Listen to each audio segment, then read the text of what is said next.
Sir కవిత reaction, కవితను suspend చేయడం, అసలు తెలంగాణ రాజకీయాల్లో ఈ పరిణామం రానున్న రోజుల్లో ఏ రకంగా ఉండే అవకాశం ఉంటుంది? మరి కవిత గారు కొత్త పార్టీ పెడతారా? భవిష్యత్ యాక్షన్ ప్లాన్ ఎలా ఉండే అవకాశం ఉంటుంది? కవితని నిన్న సస్పెండ్ చేసిన తర్వాత, సస్పెన్షనే అన్నారు, అక్కడికి నేరుగా యాక్షన్ తీసుకోలేదు, తొలగించడం అని చెప్పలేదు. కేసీఆర్ కుమార్తె కాకుండా ఇంకెవరన్నా అయితే అన్ని మాట్లాడిన తర్వాత ఇంకా అంత సున్నితంగా చేసి ఉండేవాళ్ళు కాదు కూడా కదా. ఏదైనా ఈరోజు కవిత రియాక్షన్ మటుకు పార్టీ యాక్షన్ కంటే కూడా ఆమె రియాక్షన్ చాలా తీవ్రంగా ఉంది. ఆ రియాక్షన్లో ఇంకా ఒకటి హరీష్ రావును టార్గెట్గా చేశారు. హరీష్ రావు అంత అయితే రేవంత్ రెడ్డి వెనకున్నాడు, ఇది చాలా తీవ్రమైన ఆరోపణ. ఇంకొకటి కుట్ర జరుగుతుంది, కేసీఆర్ మీద కాదు కేటీఆర్ మీద కూడా కుట్ర జరుగుతుంది. అంటే ఆమె చాలామంది మీద బాణాలు వేసినట్టు లెక్క. ఇప్పుడు కుట్ర జరుగుతుంది. ఇప్పటికి కూడా హరీష్ రావును కేటీఆర్ ప్రొజెక్ట్ చేస్తున్నారు. ఆయన నిన్న కూడా ట్వీట్ పెట్టాడు, మా 6 feet లీడర్ బుల్లెట్ అని చెప్పి 6 అడుగుల బుల్లెట్ అని అత్తారింటికి దారేది పాట తీసుకొని బీఆర్ఎస్ అధికారికమైన ట్విట్టర్లో పెట్టారు. కేటీఆర్ ఏమో మా డైనమిక్ లీడర్ అన్నాడు. సో పార్టీ సాలిడ్గా హరీష్ రావును మేము హరీష్ రావుతో ఉన్నాము మీతో లేము అని చెప్పిన తర్వాత కూడా ఆమె హరీష్ రావునే టార్గెట్ చేస్తున్నారు. రెండో విషయం, హరీష్ రావు కేటీఆర్ని కూడా టార్గెట్ చేస్తున్నారని చాలా రోజులుగా మీలాంటి వాళ్ళు ఇంకొకరు బయట మీడియా వాళ్ళు మాట్లాడుకున్న స్టోరీస్లో ఉన్నటువంటి ఇతివృత్తం థీమ్ ఇప్పుడు కేసీఆర్ కుమార్తె ఆ పార్టీ నుంచి వైదొలుగుతున్న కవిత నోటి నుంచి రావటం అనేది తీవ్రమైన విషయం. అంటే కేటీఆర్ తెలిసే చేస్తున్నారా? ఇప్పుడు ఆమె ఆరోపణ నిజానికి హరీష్ అని పైకి చెప్తున్నప్పటికీ కేటీఆర్ను కూడా అంటున్నట్టు లెక్క. కేటీఆర్ను అనడం ద్వారా కేసీఆర్ ఉపేక్షిస్తున్నారని చెప్పడం లెక్క. కాబట్టి కవిత ఈరోజు చెప్పిన మాటలన్నీ కూడా చాలా తీవ్రమైనవి. ఆమె ఈ స్క్రిప్ట్ ఆమె ఈ మాటలు ఇవన్నీ చెప్పాలని చాలా రోజులుగా సిద్ధమై ఉన్నారు. నన్ను అడగలేదు. ఇప్పుడు నేను నా మీద కుట్రలు జరుగుతున్నాయని ఆరోపించిన తర్వాత కూడా అన్నగా కాకపోయినా పార్టీ వర్కింగ్ ప్రెసిడెంట్గా అయినా నన్ను ఒక్కసారైనా అడిగారా, నాతో మాట్లాడారా, దగ్గరకు తీసుకున్నారా ఆడబిడ్డనని ఆమె ఆ ప్రశ్న వేస్తున్నారు. ఇప్పుడు ఆ ప్రశ్నని ఇటు తిప్పి కూడా వేయచ్చు, మీరు ఒకసారి ఏమైనా మాట్లాడారా, మాట్లాడాలని ప్రయత్నిస్తే కూడా కుదరలేదా? ఉదాహరణ కేసీఆర్ను కలుసుకోవడానికి వెళ్తే ఆయన కలుసుకోలేదని, లేదా మనవన్ని దీవించి పంపించాడని ఇట్లాంటి స్టోరీస్ మనం విన్నాం. వేరే కేటీఆర్ కవిత మధ్యలో అలా జరిగిందనే స్టోరీస్ ఏమి లేవు, ఆమె కూడా చెప్పలేదు. ఇప్పుడు ఈరోజు ఆమె మాట్లాడినప్పుడు కూడా నేను ఎన్నిసార్లు ప్రయత్నించినా నాకు అవకాశం ఇవ్వలేదు అని ఏమి అనలేదు. మీరు నన్ను దగ్గరకు తీసుకొని మాట్లాడించలేదు అనే మాటే ఆమె అంటున్నారు తప్ప. కాబట్టి ఖచ్చితంగా కవిత ఈ ఇద్దరు తదుపరి ఆ వరుసలో ఉన్న ఇద్దరు నాయకులను ఆమె టార్గెట్గా పెట్టుకున్నారనేది చాలా స్పష్టమవుతుంది. ఇంకొక మాట, కేసీఆర్ను ఇప్పుడు కూడా ఆయన బిడ్డనే మా అమ్మని మిస్ అవుతానని అంటున్నారు. అంటే కేసీఆర్ని మిస్ అవుతానని ఇప్పుడు అనట్లేదు, మా అమ్మని మిస్ అవడమే నాకు చాలా బాధాకరంగా ఉందని. నేను వ్యక్తిగతమైన విషయాలు కాదు కానీ వీటి ద్వారా ఆమె ఇస్తున్న సంకేతాలు ఏంటి అని కనుక మనం ఆలోచిస్తే అందరూ ఇలాగే చేశారు వర్మ. ఇప్పుడు ఉదాహరణకు శ్రీనివాసరెడ్డి ఇక్కడ నెల్లూరు జిల్లాలో ఒకప్పుడు ఎన్టీఆర్ మీద ఆయన తిరుగుబాటు చేశాడు. ఆయన ఎంతసేపు ఎన్టీఆర్ అనే అనేవాడు. మళ్ళీ ఊరూరా మీటింగులు పెట్టి ఎన్టీఆర్ను తెలుగుదేశం పార్టీ మీద విమర్శలు చేస్తూ శ్రీనివాసరెడ్డి అని, ఇప్పుడు వాళ్ళ అబ్బాయి నల్లపరెడ్డి శ్రీనివాసరెడ్డి, వాళ్ళ అబ్బాయి ప్రసన్నత వైసీపీలో ఉన్నారు. కాబట్టి చాలా సందర్భాల్లో నాయకులు తిరుగుబాట్లు చేసినప్పుడు లేదా సొంత ఆకాంక్షలతో బయటకు వచ్చినప్పుడు అధినేతను మటుకు ఏమీ అన్నారు. అధినేతను పార్టీని కాపాడడానికే మేము ఇదంతా చేస్తున్నామని వాళ్ళు అంటూ ఉంటారు.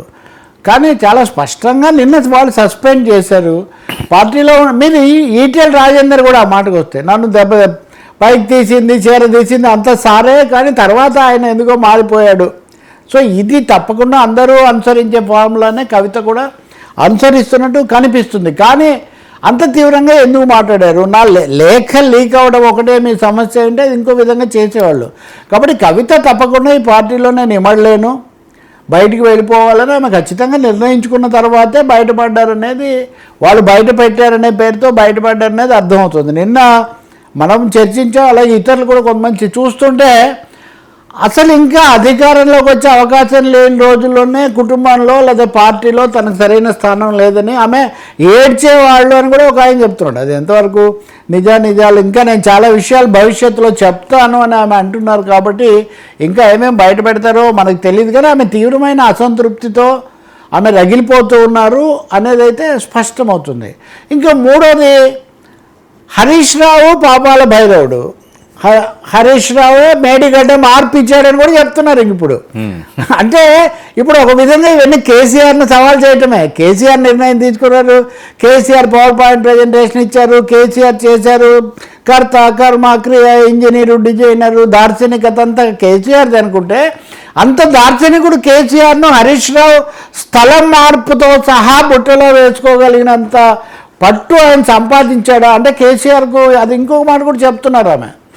హరీష్ రావు ముందు నుంచి ఉంటాడన్న పార్టీలో ఉన్నాడు అంటారు, ఏం లేడు ఆయన, మొదట వద్దన్నారు, ఎందుకు డిప్యూటీ స్పీకర్ రాజీనామా చేసి తెలుగుదేశం నుంచి రావద్దన్నారు, ఈ వార్త అప్పుడు పత్రికల్లో వచ్చిందని చెప్తున్నారు. నాకు తెలుగుదేశాన్ని గుర్తు చేస్తాయి తరచూ ఈ మాటలు.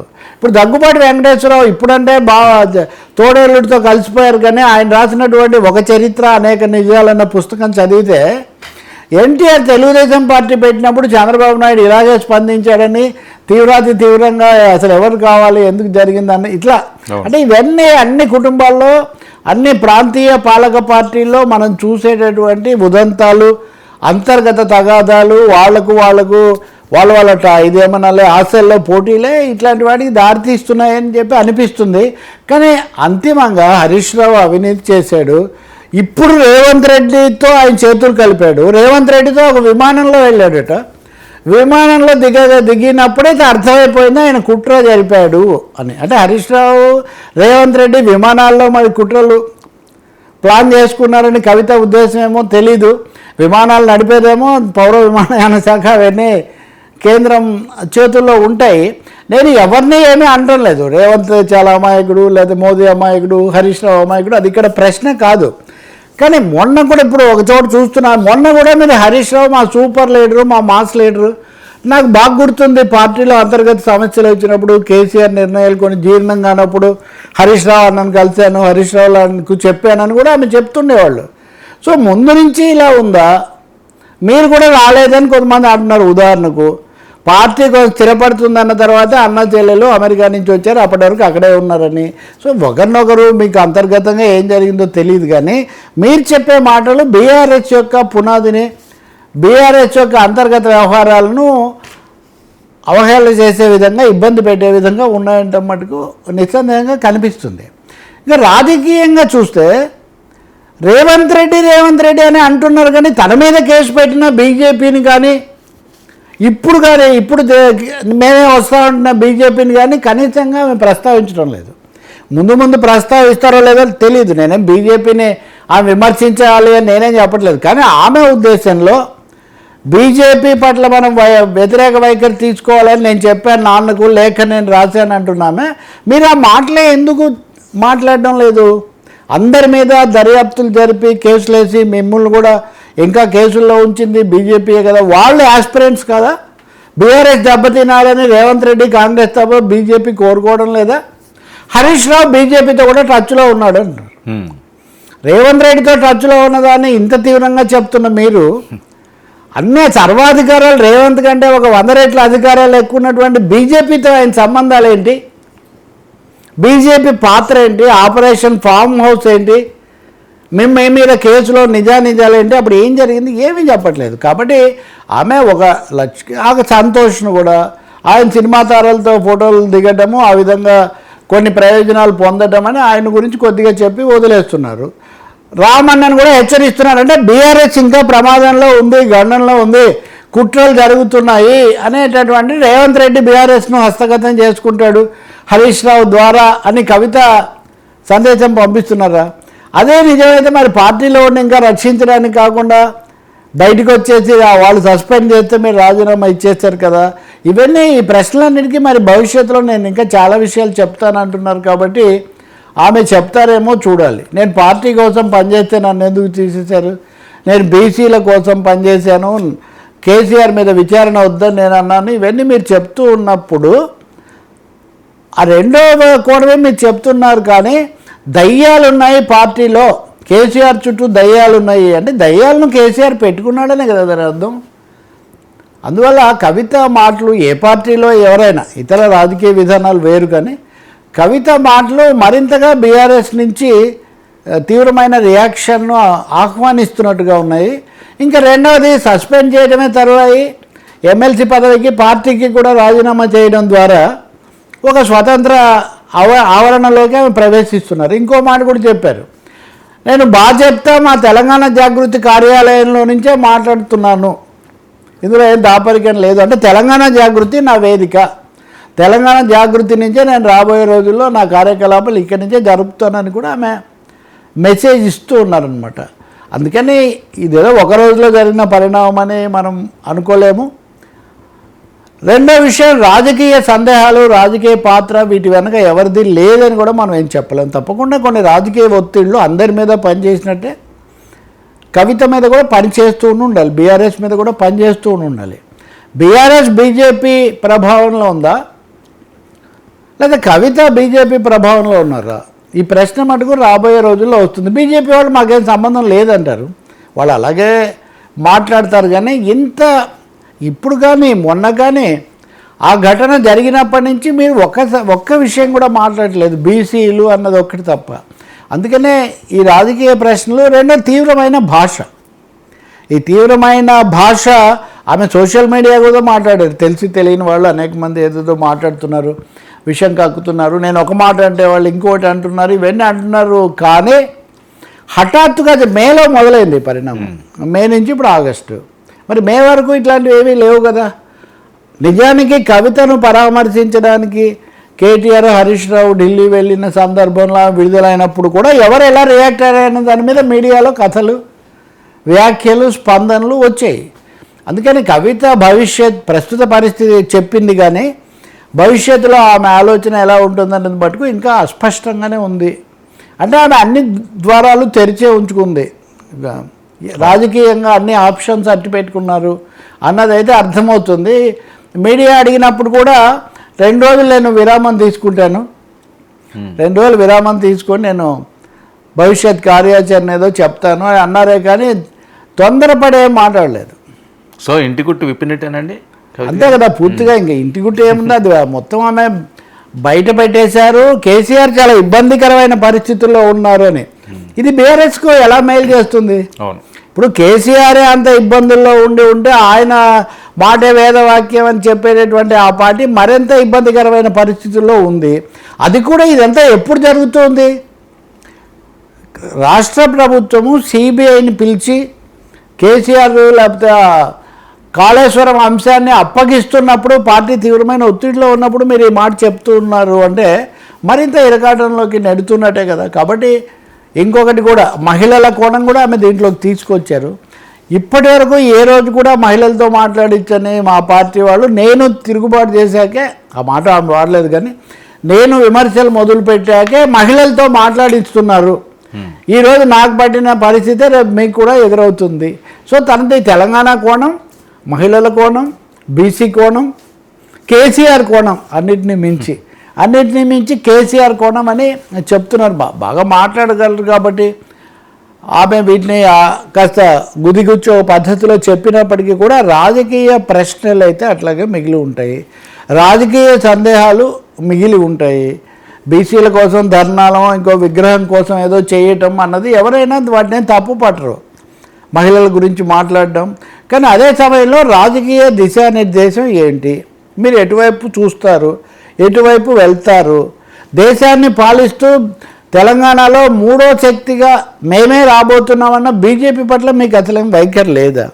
మీ ఎజెండాలో కానీ మీ ఆరోపణల్లో కానీ బీజేపీ ఎందుకు లేదు? ఓన్లీ రేవంత్ రెడ్డికే మీరు పరిమితం అవుతున్నారు. కాబట్టి అది కూడా వ్యూహమా తెలియదు. బహుశా బీఆర్ఎస్ ఇప్పుడు ఎలా రియాక్ట్ అవుతుంది, ఇంకా వాళ్ళకేం పెద్ద అవసరం కూడా ఉండదు. ఎందుకంటే పార్టీకి రాజీనామా చేసిన తర్వాత ఇంకా బీఆర్ఎస్ గురించి ఎందుకు మాట్లాడతారు, మీరు రాజీనామా చేశారు కదా అని వాళ్ళు అంటారు. ఇప్పుడు కొంతమంది ఇదో పెద్ద డైవర్షన్ అనే వాళ్ళు కూడా ఉన్నారు. ఇదో పెద్ద డైవర్షను, సిబిఐ మీద, కేసీఆర్ ఆరోపణల మీద చర్చ జరగకుండా ఈ అంశం మీద అందరికి వెళ్తున్నారు. ఇది ముందు నుంచే ఉంది తెలంగాణలో. అప్పుడైతే కేటీఆర్, ఆయన హరీష్ రావు వ్యవహారాన్ని ముందుకు తెస్తుండేవాళ్ళు తరచూ. ఇలాంటి సమస్యలు వచ్చినప్పుడు ఒకటైతే మనం గుర్తుపెట్టుకోవాలి కదా, ఏ క్షణంలో అయినా కవిత మళ్ళీ నాన్న అది పొరపాటు అయింది, అప్పుడు ఆవేశంతో నేను అలా చేశానని మళ్ళీ బీఆర్ఎస్ గృహంలో ప్రవేశించడానికి ఆమెకు ఎప్పుడూ అవకాశం ఉంటుంది. కేసీఆర్ ఎలా వైఖరి తీసుకుంటారు అనేది ఎలా ఉన్నా ఆమె ఆ మాట అనడానికి ఎప్పుడైనా అవకాశం ఉంటుంది. ఇంకో 2 రోజులు విరామం అన్నారు కాబట్టి అది అయిన తర్వాత ఆమె విధానాలు లేకపోతే విధి విధానాలు ప్రకటించిన తర్వాత మిగతా పార్టీలు కూడా స్పందించిన తర్వాత మనం ఆచరణను బట్టి మట్టుకే అవగాహనకు అర్థం వ్యాఖ్యానించాల్సి ఉంటుంది. అప్పటి వరకు మనం ఆమె అనేక కోణాల్లో అనేక శక్తులు ఆమె మీద పనిచేస్తూ ఉన్నాయి, రాజకీయ శక్తులు. ఇది వ్యక్తిగతమైన మాట కాదు, ఇది రాజకీయ ప్రభావాలు అనేకం ఉన్నాయి. బట్ ఆమె టార్గెట్ అయితే మెయిన్గా రేవంత్ రెడ్డి ప్రభుత్వం, రేవంత్ రెడ్డి అన్నదైతే కల్పిస్తుంది. కాదు రేవంత్ రెడ్డి ఆమె నడిపిస్తున్నారు అన్న వాళ్ళు కూడా ఉన్నారు చాలామంది.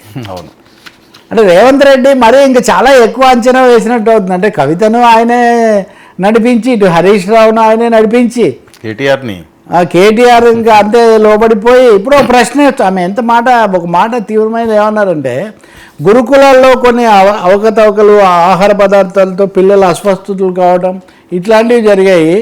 గురుకులాలకు పాలు సరఫరా చేసేది హరీష్ రావు. అవును, ఇంకా అదే కదా కూర్మికల దినములలో నేరములేనాడు కలుగ నేరవు ఆ సరసమ విరసంబైన నేరములే కలగదోచు నిక్కము సుమతి అన్నట్టుగా ఇప్పుడు ఇంకా అన్నీ కనిపిస్తాయి.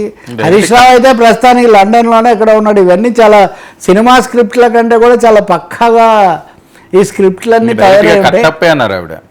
కట్టప్పే అని ప్రస్తావించారు. కట్టప్పే ఇప్పుడు కట్టప్ప చాలా కట్టప్పను 2 విధాలు చూపిస్తారు కదా. అవును, కట్టప్ప తర్వాత మళ్ళీ అమరేంద్ర బాహుబలి తర్వాత విజయేంద్ర బాహుబలి, ఆయన 2వ బాహుబలిని కూడా మళ్ళీ కట్టప్పే కదా తెచ్చిపెట్టేది ఇక్కడ. కాబట్టి కట్టప్ప పోలికే సగమే ఇక్కడ వర్తిస్తుంది. ఈమెనే అనొచ్చు కదా, వాళ్ళు ఉదాహరణకు వాళ్ళు అంటున్నారు మేము మిమ్మల్ని ఎమ్మెల్సీ చేసాం, ఎంపీ చేసాం, ఇన్ని స్థానాలు కల్పించాం, ఇదంతా కేసీఆర్ కూతురు అయినందుకే కదా వచ్చిందని. ఇప్పుడు కూతురు, కొడుకు లేదా తండ్రి, మామ, అల్లుడు ఇవన్నీ వాళ్ళ అంతర్గతమైన లేదా రాజకీయ జీవితంలో ఉన్నారు కాబట్టి కేటీఆర్ ఇప్పటికీ స్పందిస్తారా మనం చూడాల్సి ఉంటుంది. రెండోది చెల్లితో ఎందుకు మాట్లాడలేదు, ఆయన కూడా అప్పటికే నిర్ధారణకు వచ్చి తెగతెంపులు ఎప్పుడూ అయిపోయి ఇప్పుడు ఊరికే లాంఛనంగా ఇప్పుడు జరుగుతుందో తెలియదు. అసలు కేసీఆర్ ఎందుకండి మౌనంగా ఉంటారు? ఇప్పుడు తెలంగాణ కేసీఆర్ 2 ఒకటే అన్న స్థాయిలో చర్చ జరిగిన తర్వాత ఇంత తీవ్రంగా ఒకవైపు నుంచి ఆరోపణలు, ఒకవైపు నుంచి అంతర్గత కల్లోలాలు, మూడో వైపు నుంచి బహిరంగ ఇది జరుగుతుంటే అతీతమా? గొప్పవాళ్ళను గౌరవించడం వేరే విషయం, పెద్ద నాయకుడు చేశారు, ఇవన్నీ కూడా ఎవరైనా భావించవచ్చు. కానీ పారదర్శకత లేకుండా పోతుంది కదా. ఎందుకు ఈ పారదర్శకతకు పాత్ర వేస్తారు? ఇది జరిగింది, జరగలేదు, మా వైఖరి ఇదని ఎందుకు చెప్పరు? అంటే బీఆర్ఎస్ కూడా రాష్ట్రంలో కాంగ్రెస్ ప్రభుత్వాన్ని గురించి తప్ప కేంద్రాన్ని బీజేపీని గురించి పెద్దగా మాట్లాడడానికి వాళ్ళు సిద్ధంగా లేరు. వాళ్ళు కూడా చక్రబంధంలో ఉన్నారు. తెలంగాణ రాజకీయాల్లో బీజేపీ పట్టు పెంచుకోవడానికి జరుగుతున్న ఒక పెద్ద బృహత్తర వ్యూహం దీని వెనుక ఉందా అన్నది కూడా ఒక పెద్ద సందేహం కలుగుతుంది. బీఆర్ఎస్ మౌనం చూస్తుంటే వాళ్ళు చాలా తేలిగ్గా అనాలి కదా, ఇప్పుడున్న పరిచయం అనగలరు కదా, ఎందుకు అనడం లేదు? అందులో భాష అంటారా, ఎదుటి వాళ్ళ మీద దాడి చేయడంలో కేసీఆర్ కానీ బీఆర్ఎస్ కవిత కూడా మాట బాగా ధాటిగా మాట్లాడగలరు. మరి అటువంటిప్పుడు అవి ఎందుకు ఒక పాయింట్ దగ్గర ఆగిపోతున్నారు? పదే హరీష్ రావు అవినీతి అన్నప్పుడు మొత్తం తమ ప్రభుత్వము తమ పార్టీ అనే విషయం కూడా ఆమె దృష్టిలో ఉండాలి కదా. ఇన్ని జరుగుతుంటే ఆమె ఎందుకు ఊరుకున్నారు? అది కూడా ఒక పెద్ద ప్రశ్న. మీరు పోనీ అధికారం పక్కన పెట్టి నా కాళేశ్వరం కోసం, నా తెలంగాణ కోసం, మా నాన్న కోసం ఇవన్నీ చేశానంటున్న మీరు తెలంగాణకు సంబంధించి ఇన్ని విధాల అవకతవకలు, అస్తవ్యస్త అంశాలు ఉంటే మొన్న ఎన్నికల ప్రచారంలో కూడా మిగతా వాళ్ళకంటే వీరోచితంగా మీరు ప్రచారం చేశారు కదా, చెప్తున్నారు కదా. కాబట్టి ఇవన్నీ సర్దుబాటు కుదిరితే ఒక విధంగా, సర్దుబాటు కుదరకపోతే ఒక విధంగా పార్టీలో ఉండొచ్చు. కానీ ప్రజలకు అలాగే రాజకీయ వ్యవస్థకు మటుకు మీరు ఒక వివరణ ఇవ్వాల్సి ఉంటుంది. అది 2 రోజుల తర్వాత ఏమిస్తారో మనం చూద్దాం. ఇంకొంతమంది ఏమో కవితకు అన్యాయం జరిగింది లేదా మహిళకు అన్యాయం జరిగిందని మాట్లాడే మిత్రులు వాళ్ళు కూడా రాజకీయంగా ఏమాత్రం స్పష్టత ఇస్తారు అన్నది మనం చూడాలి. కొంతమంది షర్మిల వాళ్ళతో పోలుస్తున్నారు. షర్మిలతో పోల్చకండి అని కూడా ఆమె దాదాపు షర్మిలతో పోల్చడం పట్ల తన అసంతృప్తిని ఆమె వ్యక్తం చేశారు మీడియా మీద. ఇంకోటి 2 ప్రశ్నలు వేస్తే నా భవిష్యత్ అంతా మీరే చెప్తారా, మీరు మంచి జ్యోతిష్యులు ఉన్నట్టుగా ఉందని ఎవరి మీద ఒక ఇది కూడా చమక్కు కూడా ఆమె వేశారు. అందుకని మనం కూడా 2 రోజులు ఆగి ఆమె ఏం చెప్తారో మనం చూద్దాం. కానీ అస్పష్టత అయితే చాలా ఉంది. చాలా ఆలస్యంగా అంతర్గత విషయాలు బయటపెట్టినప్పుడు వాటి మీద అప్పుడే ఎందుకు స్పందించలేదు అన్న ప్రశ్న కూడా వస్తుంది. మూడోది, మీ మీదేం ఒత్తిడి పనిచేయట్లేదా? నేను ఆ ప్రశ్న కూడా వేస్తున్నా. బీజేపీ కేసీఆర్తో సహా, జగన్మోహన్ రెడ్డితో సహా, చంద్రబాబు నాయుడుతో సహా, రేవంత్ రెడ్డితో సహా చాలామంది ప్రభుత్వాలను, పార్టీలను, నాయకులను దేశమంతా కేసుల్లో ఇరికించుకొని లోబరుచుకుంటూ ఉంది అని ఒక తీవ్ర ఆరోపణ నడుస్తుంది. త్రిశూల వ్యూహం. కవిత మీద త్రిశూల వ్యూహం ఏమీ ప్రయోగించబడలేదా? బహిరంగంగా ప్రయోగించబడింది. ఆమె కారాగారంలో కూడా గడిపి వచ్చారు. మరి కాబట్టే మీరు మాట్లాడలేదా? మీరు మౌనంగానే ఉన్నారు అంటే బీజేపీ అని ఒక్కసారి అరసారో తప్ప అనడం లేదు అంటే నిజంగా ఆ మాట్లాడే పరిస్థితి కూడా లేదా? ఇవన్నీ ప్రశ్నలు సహజంగా వస్తాయి.